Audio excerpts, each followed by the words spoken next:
बुराड़ी विधानसभा क्षेत्र के मुकंदपुर में रविवार को भाजपा द्वारा मोदी जी का धन्यवाद समारोह का आयोजन किया गया। ये समारोह शहरीकृत गांवों में संपत्ति म्यूटेशन खोलने एवं अनाधिकृत कॉलोनियों में बिजली कनेक्शन के लिए विभागीय एनओसी आवश्यकता खत्म करने पर धन्यवाद मोदी जी रैली आयोजित करी गई। विशेषकर बुराड़ी में हजारों ऐसे लोग हैं जिनके विभागीय एनओसी के चलते बिजली के नए कनेक्शन नहीं लग रहे थे। दूसरी तरफ आपकी अपनी पार्टी पीपल्स द्वारा बुराड़ी विधानसभा क्षेत्र में कई दिनों तक बिजली पंचायत अभियान चलाया गया था। इस अभियान को टोटल खबरें द्वारा लगातार कवर किया गया था। प्रशासन से गुहार लगाई गई थी कि विभागीय एनओसी बिजली के नए कनेक्शन के लिए खत्म किया जाए। आप पीपल्स द्वारा दिल्ली के उपराज्यपाल के निवास पर सैकड़ों लोगों के साथ बिजली के नए कनेक्शन की मांग को लेकर प्रदर्शन भी किया गया था। बताया जाता है कि जिस दिन आपकी अपनी पार्टी पीपल्स का उपराज्यपाल के निवास पर प्रदर्शन था, उसी दिन दिल्ली के कई सांसदों ने उपराज्यपाल से मिलकर अनाधिकृत कॉलोनियों में बिजली कनेक्शन के लिए विभागीय एनओसी आवश्यकता खत्म करने को लेकर बैठक करी।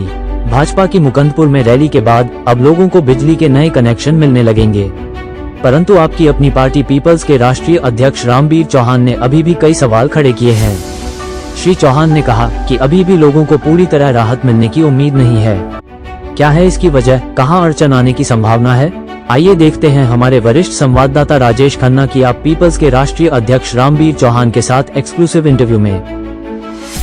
नमस्कार, टोटल खबरों में आपका स्वागत है। मैं हूं आपके यहाँ राजेश खन्ना। दिल्ली में जो है कि बिजली के मुद्दे को लेकर आज भाजपा ने जो है कि बहुत बड़ी सभा करी है और ये सभा हुई है बुराड़ी विधानसभा क्षेत्र के मुकंदपुर रोड पर सभा हुई है। और सबसे ज़्यादा जो है बिजली कनेक्शन को लेकर जो है चर्चा हुई वो बुराड़ी विधानसभा में हुई और बुराड़ी विधानसभा के लोग इससे काफ़ी पीड़ित रहे, बहुत ज़्यादा प्रभावित रहे। उसका कारण ये था कि यहाँ पर बहुत सारे अनऑथराइज कॉलोनियाँ हैं, लोगों को बिजली के कनेक्शन नहीं मिल रहे थे। आखिर इनके पीछे असली कौन है, इसके बारे में आज हम आपको बताएंगे। हालांकि इसका श्रेय तो जो है भाजपा ने जरूर ले रही। आज उन्होंने जनसभा करी है और उन्होंने मोदी जी का धन्यवाद बोला है, लेकिन इसके पीछे एक और बड़े सूत्रधार हैं जिनसे हम आपको जो है आज परिचय कराने जा रहे हैं। जी हाँ, उनका नाम है एडवोकेट रामवीर चौहान। वो एक अध्यक्ष हैं आपकी अपनी पार्टी पीपल्स के और उन्होंने जो है कि बुराड़ी विधानसभा में पूरे ज़ोर शोर से जो है कि इस मुद्दे को उठाया कि लोगों को बिजली के कनेक्शन मिलें। इनकी पार्टी के द्वारा जो है कि कई क्षेत्र में जो है कि बिजली पंचायत करी गई और उसके बाद इन्होंने एक बड़ा विरोध प्रदर्शन किया एलजी हाउस पर, जो है कि काफ़ी सैकड़ों लोगों के द्वारा जो है वहाँ प्रदर्शन किया गया। और इन प्रदर्शन के साथ ही हमें जो जानकारी मिली है कि उस दिन जो है भाजपा के करीब 3 से 4 एमपी की एलजी हाउस में मीटिंग भी चल रही थी। इधर इनका प्रदर्शन चल रहा था, उधर मीटिंग चल रही थी। अब ये सारा क्या है कि इनकी पार्टी के दबाव में हो रहा है, यह क्या है? हमारे साथ आज बात करने के लिए जो है कि एडवोकेट रामवीर चौहान जी हैं। चौहान जी, सबसे पहले टोटल खबरों में आपका स्वागत है। धन्यवाद आपका टोटल खबरों का। जी बताइए सर, जानना चाहेंगे कि क्या है ये बिजली का मुद्दा और आज भाजपा ने सभा करी, क्या अब ये बिजली के कनेक्शन लोगों को आराम से मिलने लग जाएंगे? क्या इसके पीछे ये आपकी जीत है या क्या और रीज़न है? थोड़ा देखिए, दिल्ली में 2017 में एक नोटिफिकेशन आया कि लगभग 83 गाँवों को शहरीकृत गांव डिक्लेयर किया गया। शहरीकृत डिक्लेयर होने के बाद फिर सेंट्रल गवर्नमेंट का एक और नोटिफिकेशन आया जिसमें इसको अर्बनाइज विलेज डिक्लेयर, शहरीकृत डिक्लेयर होने के बाद उनको डेवलप्ड एरिया में लिया गया। लेकिन उस दोनों नोटिफिकेशन में जो अनऑथराइज कॉलोनी थी, लालडोरा आबादी थी, डेंसली पॉपुलेटेड एरिया या जो कोई लैंड लिटिगेशन में या एक्विजिशन में है, उसको डेवलप्ड एरिया से बाहर रखा गया। तो डीडीए के अधिकारियों ने और दिल्ली में जो दिल्ली नगर निगम है और जो सिविक एजेंसी और जो भी एजेंसीज हैं, उन्होंने बिना कोई बाउंड्री सेट किए हुए, जबकि उनको पता था कि 1731 कॉलोनियों का रेगुलराइजेशन का इशू अभी पेंडिंग है, दिल्ली सरकार के यूडी डिपार्टमेंट में वो पेंडिंग है। डीडीए के पास सभी कॉलोनियों की डिटेल गई हुई है, कॉलोनियों के नाम गए हुए हैं, लेकिन बिना किसी कॉलोनी की बाउंड्री सेट किए हुए कुछ लोगों ने अपना जो पीएम उदय योजना स्कीम लॉन्च की गई थी, उसमें कुछ लोगों ने अपने आप को रजिस्टर्ड करा दिया। अब उसके बाद डीडीए ने क्या किया, जो अनऑथराइज कॉलोनी जो नोटिफिकेशन से बाहर थी, लालडोरा आबादी नोटिफिकेशन से बाहर थी, तो डीडीए ने जब ये लोग अनऑथराइज कंस्ट्रक्शन को रोकने में नाकामयाब रहे, दिल्ली सरकार, दिल्ली नगर निगम, डीडीए सभी लोग नाकाम रहे, तो इन्होंने एक नया तरीका निकाला कि लोगों को बिजली देना बंद कर दो, अनऑथराइज कॉलोनी में बिजली देना बंद कर दो ताकि कंस्ट्रक्शन, अनऑथराइज कंस्ट्रक्शन रुक सके। तो सरकार ने या आनन फानन में एक तुगलकी फरमान जारी किया 2 मई 2023 को। डीडीए से एक लेटर लिखवाया गया बिजली कंपनियों को कि आप बिना एनओसी के, बिना डीडीए की एनओसी के कोई भी नया कनेक्शन नहीं देंगे। अब ये लेटर लिखने के बाद कोई प्रॉपर गाइडलाइंस नहीं थी डीडीए के पास, ना डीडीए के पास कोई गाइडलाइंस थी, ना बिजली कंपनियों के पास कोई गाइडलाइंस थी, और आनन फानन में एक लेटर दे दिया गया और दिल्ली जो बुनियादी सुविधाएं हैं उनको रोक दिया गया। लाखों लोगों की बुनियादी सुविधाओं को उपराज्यपाल की सहमति से रोक दिया गया क्योंकि कंस्ट्रक्शन नहीं रुक पा रही थी इनसे। अब उसके बाद पिछले 1.5 साल से हम लोग लगातार प्रयासरत थे, हमने लगातार प्रदर्शन किए, रिप्रेजेंटेशन दिए, बिजली पंचायतें आयोजित की और हमने ये मुद्दा उठाया जोर शोर से कि ये गलत हुआ है, इस लेटर को तुरंत विड्रॉ किया जाए। जब हम ये अब इस सारे प्रोसेस में थे, हमारी बिजली पंचायतें लगातार चल रही थी, हमने मेंबर ऑफ पार्लियामेंट के खिलाफ कई बार ये आवाज़ उठाई और दिल्ली के उपराज्यपाल के खिलाफ आवाज़ उठाई।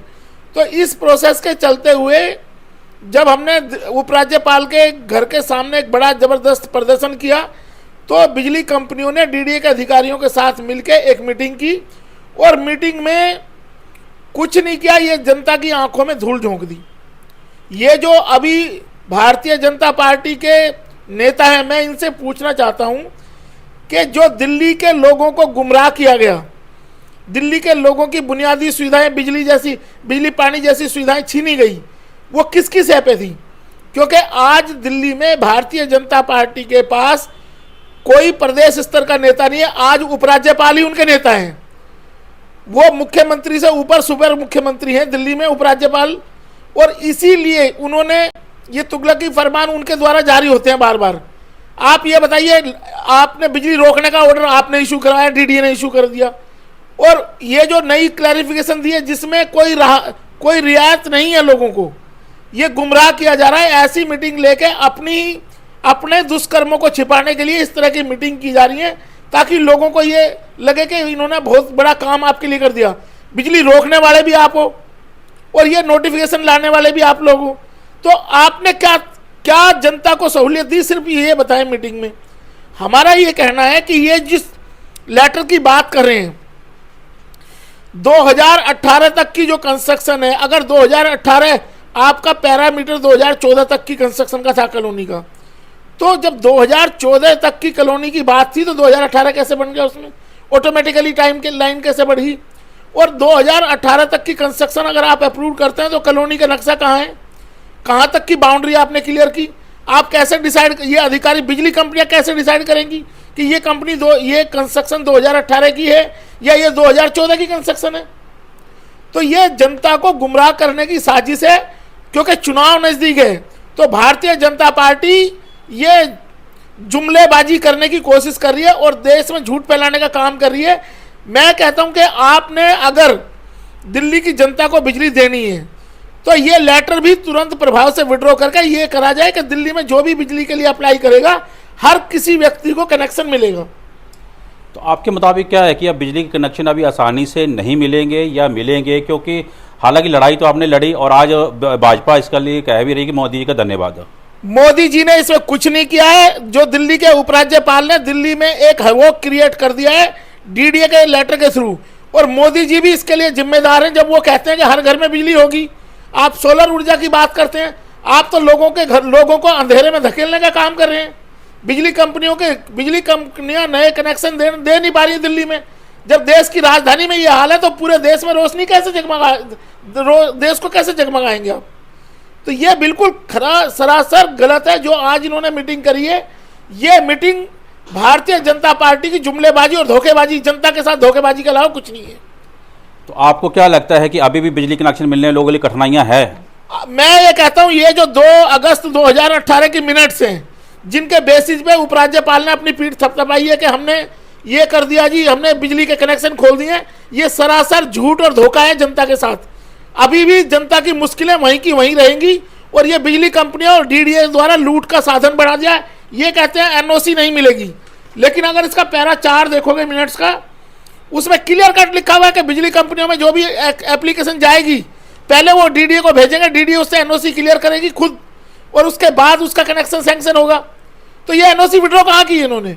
दूसरा इन्होंने लिखा कि अगर 15 दिन तक एनओसी नहीं आएगी, डीडीए एनओसी नहीं देगी तो उसको कनेक्शन सैंक्शन किया जाएगा। तीसरी कंडीशन ये लगा दी है कि अगर गलती से किसी को कनेक्शन हो गया है तो ये कौन सा पैरामीटर है, क्या गाइडलाइंस है कि भाई ये कंस्ट्रक्शन 2018 की थी और ये कंस्ट्रक्शन 2009 की है।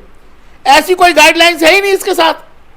कैसे आप प्रूव करेंगे 2018 की कंस्ट्रक्शन है, 2015 की कंस्ट्रक्शन है, 2014 की कंस्ट्रक्शन है? ये दिल्ली की जनता के साथ सरासर गुमराह करने का काम है, धोखा है। और ये भ्रष्टाचार को बढ़ावा देने के लिए ऐसी साजिश भारतीय जनता पार्टी ने रची है ताकि भारतीय जनता पार्टी के नेता और डीडीए के अधिकारी इस लूट खसोट, भ्रष्टाचार की लूट खसोट में शामिल हो सकें। इसके अलावा ये पॉलिसी कुछ नहीं है। तो ये थे हमारे साथ वरिष्ठ एडवोकेट रामवीर चौहान और आपकी अपनी पार्टी के राष्ट्रीय अध्यक्ष हैं। तो अब इनका कहना है कि अभी भी जनता की समस्या जो है कि कम नहीं हुई है, अभी भी समस्या जस की तस खड़ी हुई है। हालांकि आज इतना बड़ी जनसभा हुई है। अब देखने वाली बात होगी कि आने वाले दिनों में जो बिजली का कनेक्शन अप्लाई करेंगे उन्हें बिजली कनेक्शन मिल पाता है या नहीं, इसके लिए तो हमें थोड़ा इंतज़ार करना पड़ेगा। मैं दिल्ली से टोटल खबरें राजेश खन्ना।